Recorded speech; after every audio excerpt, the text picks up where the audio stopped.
Alright guys, so we have a bit of an update in the Melodee Buzzard case out of Lompoc, California. Remember, on Tuesday, October 14th, 2025, school officials asked law enforcement to perform a wellness check on Melodee, 9 years old, at her house because they had not seen her in, quote, quite some time, and she was also not completing assignments through her homeschool program. When law enforcement first publicized this at-risk juvenile case, they let the public know that Melodee has not been seen by anyone to their knowledge in a year, and that she has not had a photo taken of her in at least 2. We know that Ashley, Melodee's mother, was said to have not been cooperating with authorities. We know that law enforcement and CPS has been to her house several times, and she has not been helpful in disclosing the whereabouts of her daughter. But now we're hearing that there could have actually been a sighting of Melodee in August of 2025, which would narrow things down a bit from 12 months to 2 months, which would be pretty big here in this case. According to staff members at the Mission Valley Independent School, they said that Ashley had taken Melodee, or who they thought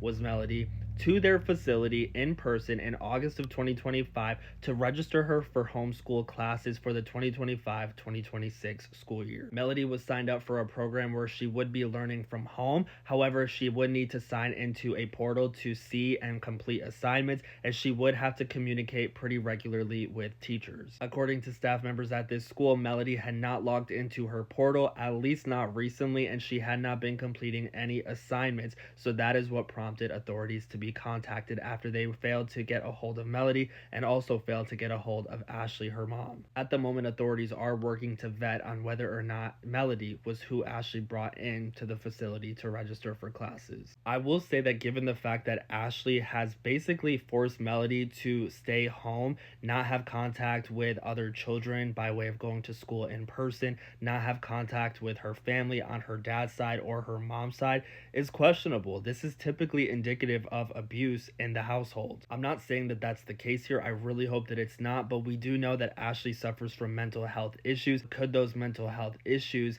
impacted the way that she treated Melodee? And could she have done something to her daughter? Now, there was a news outlet outside of Ashley's home yesterday doing a piece on this case, and they did actually catch Ashley coming and going from her residence multiple times. Neighbors have also said that she has been coming to her residence and leaving. She's been doing loads of laundry. The person recording this news piece attempted to knock on Ashley's door to get a comment from her after she returned home one of the times from doing laundry.